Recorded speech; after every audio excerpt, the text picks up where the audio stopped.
Okay, this is Brandon, and this is the really the first episode, real episode of the My Colony podcast. And we are in the Discord chat room talking about the 0.20.0 update to the game. And I got Necrostorm in here chatting with me. Hi. Hello. And also in the chat, we got Randium and Microman50 without microphones. And we're kind of going to go over what's new with this latest update. And okay, the biggest new thing in this update, I think that people are going to get the most use out of, is the trading of resources between colonies. Now, if you're part of a commonwealth, you can send resources to and from the mother colony and the child colonies. And there's other cool features too. For instance, if you are the main colony, you can demand tribute from your poor helpless follower colonies, which is basically a way to shake them down for money. You can also kick people out of your commonwealth. So, for instance, if somebody's not paying their taxes or they're hitting you with really high bills for wages and salaries, you can just kick them out. So that's kind of the cool thing with that. I don't know, what do you guys think about it so far? Yeah, I'm especially excited for the trading. It's going to make life so much easier. I mean, it's just like I could send my resources from my main colony to some sub colonies or even help out someone who wants it. Exactly. And also, the child colony can send a request for resources from the parent colony. So if you get that in your inbox, you can say, yeah, here, I'll help you out. But the really cool thing about it is if you are starting a second colony yourself, you can really give yourself a boost with free resources. And it's a way to keep your other colonies happy and maybe give them a reason to not want to declare independence right away. Yeah, that's something I didn't actually know, though, that you could actually request the resources. That's going to make life easier for others as well as just you, because you don't have to build up on resources you don't need anymore. You can actually help other people with them. Exactly. So it's going to be really good, I think. And it'll be expanded as time goes on. This is, it's kind of basic now. It's really a test of the server to see if it can handle, I don't know what kind of volume of trades is going to go through on it. Other new things, there's a bunch of new structures, but they largely won't appear until later in the game. So I know one of the main complaints I get in the various app stores is there's a glitch. All the new structures aren't showing up in my game. So I'll just tell you right now, most of these new structures in this update require, I believe, either 1 million or 5 million atmospheres. So they're for later in the game. Yeah, I've seen that before. It's actually one of the things I got stuck on at first, but I eventually figured out that from reading the forum rooms, it's quite handy. Random says it's 1 million. Trees was a big one. So many people are like, I don't have trees in my game. I don't have trees. So here's what I've added. There's a sheep farm. You can become a sheep farmer now, which produces the new resource of wool. And to use the wool, you build the textile mill, which converts the wool into the other new resource, which is cloth. Let's see, then you can take the cloth and turn it into money at the clothing sweatshop, which is basically a big factory. I think it has 240 employees. Yeah. And it's basically a way to make money. I know in my own bigger colonies, I have so much unemployment. So I kind of wanted to add something where you could just give out a bunch of jobs. Yes, that's the thing I'm struggling with at the moment, trying to get people jobs. Yeah. I plan to add a whole lot more of that, but one thing led to another. Next time, maybe. Oh, hey, Hyan's in here. If he's asking me what my largest colony population-wise, it's about 9,000. I know people have sent me some pretty mega colonies. I've seen, well, they're mostly Hyans, really. I think he's got like a 50,000 colony out there or more. Wow. Yeah, I'm on the medium map. It's making it, because you've added a park, I believe. Yeah, which is big. Yeah, and that's because I'm on the medium map. That makes it quite hard to fit it in. Yeah. But I'm not sure what are the benefits of having this park. Would it be worth my while in putting it in? I would say no if you're worried about the space. I just wanted some extra things in there that look different, you know. Yeah, it adds a new Yeah. part of the game. It's like a way of making your colony look good. Yeah. Especially as the game gets more mature, there's going to be a lot more decorative type things that, maybe they're not the best in terms of stats, but you can distinguish your colony. Yeah. All right. A couple other new buildings. I added the luxury tower, which is the first building, I think, that is a housing, a job, and an entertainment all in one. So that's kind of cool. It's expensive entertainment relative to everything else, hence the luxury part of it. And what's it hold? I think it holds maybe 200 people. I don't remember.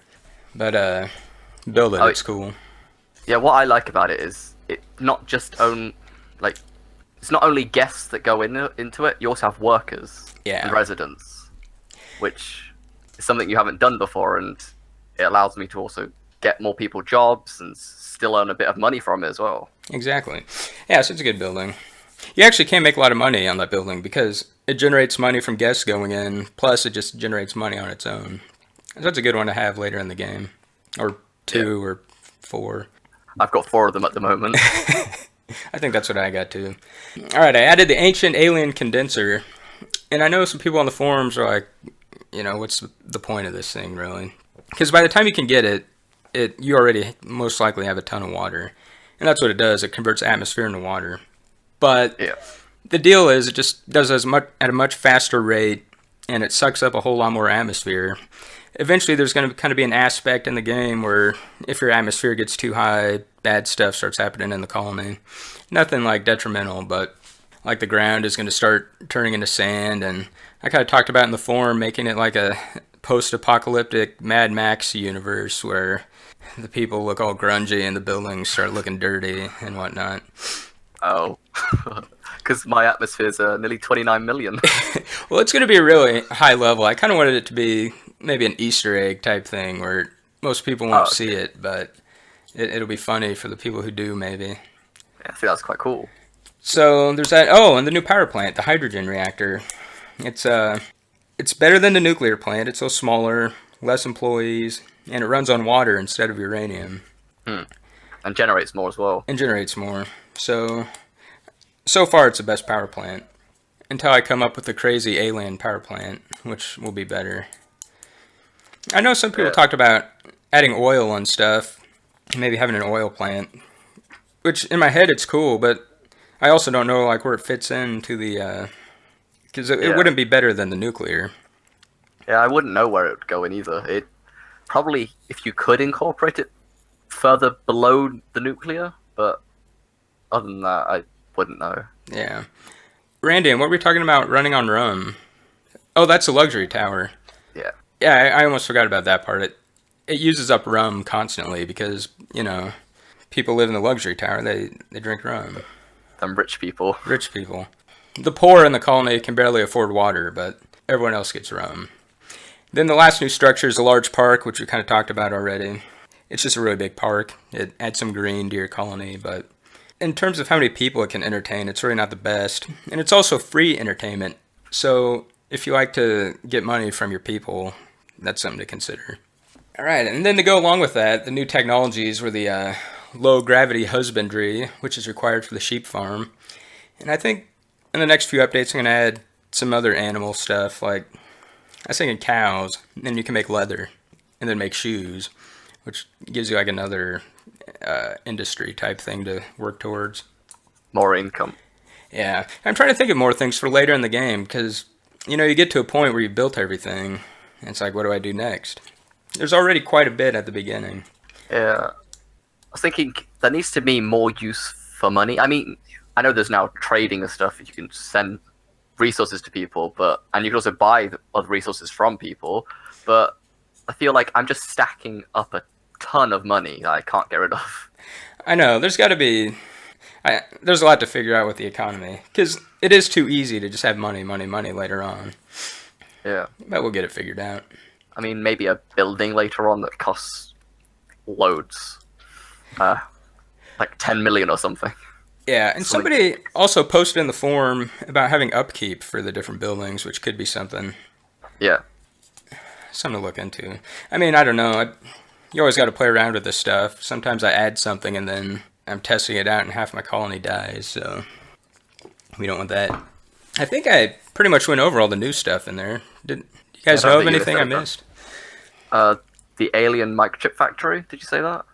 Oh, that came out two That- updates ago. Ah, okay. I've only just got it then. Yeah, it does come in later in the game, but yeah, that thing really spits out the microchips. So that's a good one. I mean, for a while there, the microchips were insane on the Galactic Board of Trade. Yeah, it's made so much. I mean, I'm not actually sure. What does it consume? Is it? It 'Cause I heard consumes an alien artifact. And if I Down remember to- right, it converts one alien artifact into something like 400 microchips. Wow. So it's pretty good. Randy asked if I'm going to change anything about the Galactic Board of Trade. Yeah, there are complaints about it. And eventually I'm going to rewrite the whole interface for it. I know people are complaining about the amount of trades that show up, and I guess people are spamming the Board of Trade, and then only so many trades show up and whatnot. Eventually it's going to be like an infinitely scrolling list, so you can go through and see everything. There'll probably be a new layout. I don't know. I kind of just come up with stuff as I go. So I don't have a Yes. firm plan, but it'll be better someday.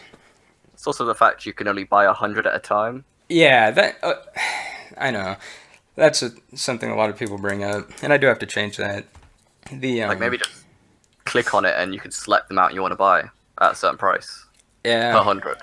yeah, that would be the easiest way to do it. I just gotta make it happen. The only thing is, I just had to put an extra math equation in there because the price does change with every 100 you purchase. I mean, it's easy math, but then I see math and I'm like, oh, I'll work on that later. You know how it Yeah. is. Well, what do we want to see in the next update? What should I maybe concentrate on?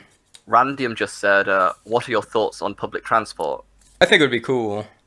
Yeah, like that- having a bus that goes round the your road and picks up people and takes them to work. Exactly. I might do that later. It's more complicated than it sounds, Yeah, but I think it is a really cool idea. Maybe eventually. Probably eventually. I'll say a lot of people want it, so I'll definitely make an effort on that one. Okay, High-End's asking about adding water tiles, and that would be cool actually to have different maps where it's not just one big flat barren land at the beginning, but there could be some terrain features other than the resources. And so I do want to have something like that. I even had the thought of including a map editor in the game so you can kind of build your terrain out first, kind of like you can on SimCity before you start your world. yeah. Although if I do something like that, it would have to be an offline only game because you could just create a map with a ton of aluminum and Or maybe like you build the train how you want it, but the resources spawn randomly. that's true. Yeah, why not just think of it that way? That's actually probably better. And so there's that. I also wanted to make it so there's different planet types instead of just a Mars type one. Like maybe you could start on a moon type planet or a forest world that already has atmosphere. Yeah, sounds quite cool. Yeah.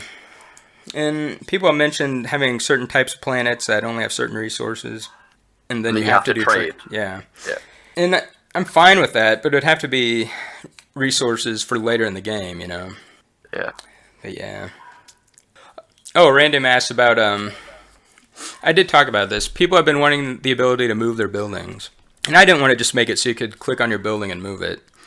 I kind of wanted to make it cool. So I was thinking like if you know in the old Command and Conquer games, you could take your construction yard and it packs up into a vehicle and you can drive it around and redeploy it. So I was thinking of adding something like that to some of the bigger buildings.